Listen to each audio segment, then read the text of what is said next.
Bom, pessoal, continuação então da filosofia pré-socrática, né? A gente viu na aula passada o mito e a filosofia, rapidamente, né? Vimos Tales de Mileto, Anaxímenes de Mileto e Anaximandro, né? De Mileto, com as propostas, né, que eles tinham sobre a origem da natureza, né? A origem do homem, do mundo. Bom, a gente viu a tentativa de rompimento então da filosofia em relação ao mito. A filosofia tenta romper com essas histórias mitológicas a partir de argumentos lógicos, né? A proposta de tentar obter a origem, entender a origem do mundo com elementos que estão nele mesmo, né? Bom,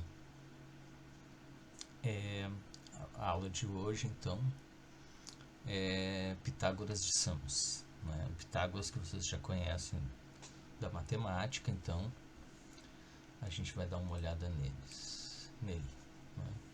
Bom, ele vai dizer para ele, né, então a origem e os elementos que governam o mundo, digamos assim, são os números. Tá, mas como assim? Como os números? Bom, ele observou então a natureza, observou o tempo dos dias, os meses, os anos, a órbita dos planetas, né? E chegou à conclusão que tinha relações matemáticas, né, nesses eventos. Bom, a gente tem 24 horas num dia, a gente tem um tempo, né, um tempo que dura um dia, que é similar ao tempo que dura outro dia, os meses também, a gente tem verão, né, um tempo que dura o verão similar ao tempo que dura primavera, inverno, outono e etc. Então, ele também vai encontrar na natureza proporções, né, algo chamado proporção áurea, que a gente vai ver em outro momento. Mas, no momento, a gente precisa saber o seguinte: nas flores, até em animais marinhos, a gente tem proporções, né, proporções que se que colocam pra gente uma ordem. Então tu imagina assim, uma margarida, desculpa, uma margarida, ela é toda proporcional com as suas pétalas, né? Ela é toda ela tem toda uma ordem de proporção ali que a gente consegue perceber observando, né? Outro exemplo é uma planta, né? Uma planta, a gente tem os galhos, a gente tem o tronco, os galhos, e há uma proporção ali também que a gente pode observar. E tem muito na natureza que é assim, né? A gente pode ver muita coisa. A estrela do mar, né? A gente tem uma proporção observável também. É muito interessante até a gente dar uma olhada nisso, certo? Bom, essas relações matemáticas, então, que Pitágoras acreditava governar o mundo e ser a origem do mundo, né? Ele observa também através dos números perfeitos, né? Então, você sabe na matemática, né, a soma dos divisores, exceto ele mesmo, resulta no próprio número. Então, isso também era um elemento que indicava para ele que a matemática, né, que essas relações matemáticas deram origem e governavam o mundo. Então, e não é como hoje a gente percebe a matemática como uma linguagem criada pelo homem. Para ele, essas relações matemáticas estavam sendo descobertas, descobertos, algo natural, certo? Bom, os números então são essenciais. Ele atribuiu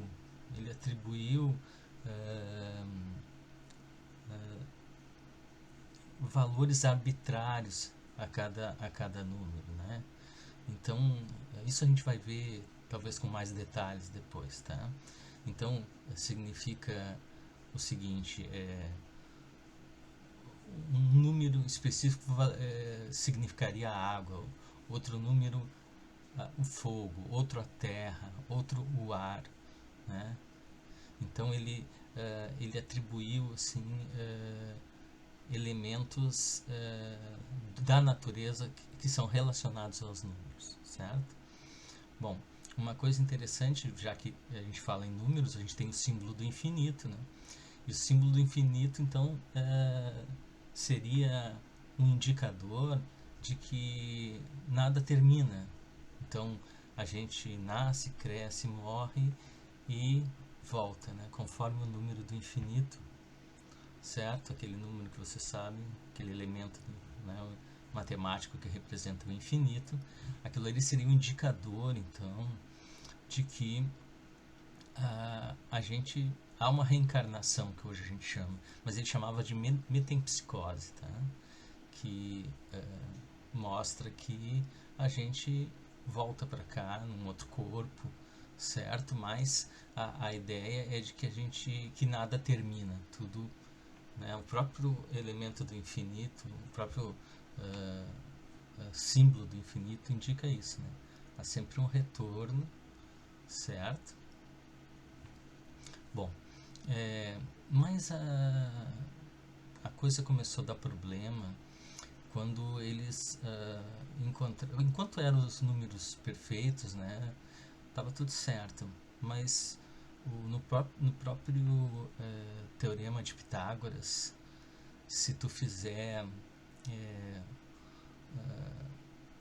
o cateto oposto, né, pelo cateto adjacente, e se tu fizer com o número 1, tu vai ter um número que não é um número natural, né, perfeito, tu vai ter raiz de 2.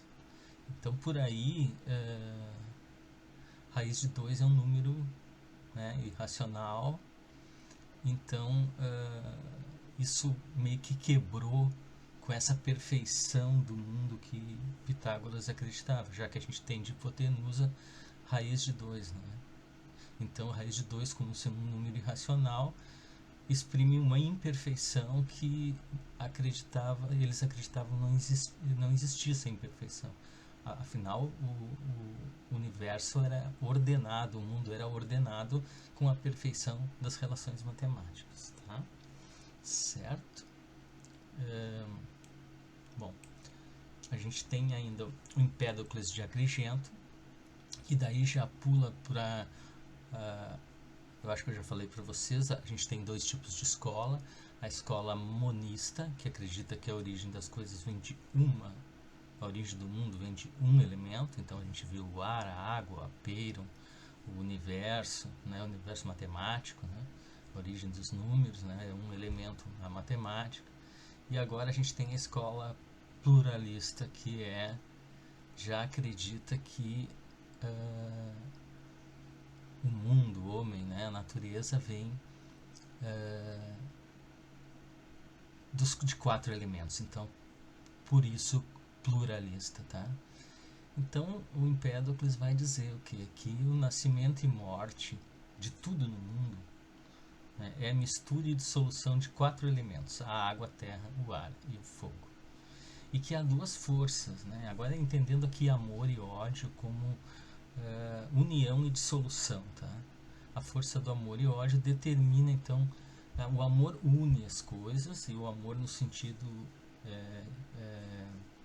de união mesmo, né?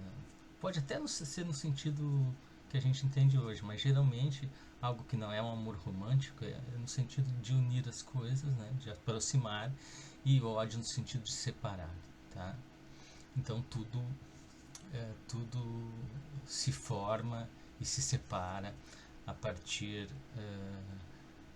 dessas forças, né, que misturam os 4 elementos, tá? Bom, vou passar um pouquinho dos 10 minutos só para dizer para vocês alguns conceitos importantes que o pessoal pergunta no Enem. Bom, os conceitos importantes são a física, então, é a natureza, certo? A natureza que a gente falou, a qual o homem também pertence, os deuses também pertencem, né? O mundo também pertence, certo? Tudo é natural. Então, é física que chama. A gente tem o logos, não se ouviu essa palavra aqui, mas vai se ver mais adiante, que é uma espécie de ordem universal que vai juntar, né, que vai organizar, na verdade, o mundo, tá? Certo? A arquê, que são essa origem das coisas. Então, o arquê para Tales de Mileto seria a água, né? O arquê para Anaxímenes seria o ar, o arquê para o Pitágoras, as relações matemáticas. E o arquê para Empédocles, então, seria os 4 elementos, tá? Bom, acho que são esses conceitos que vocês têm que saber, certo? Valeu, abraço. Se eu esqueci de alguma coisa, eu já passo na próxima aula. Abraço.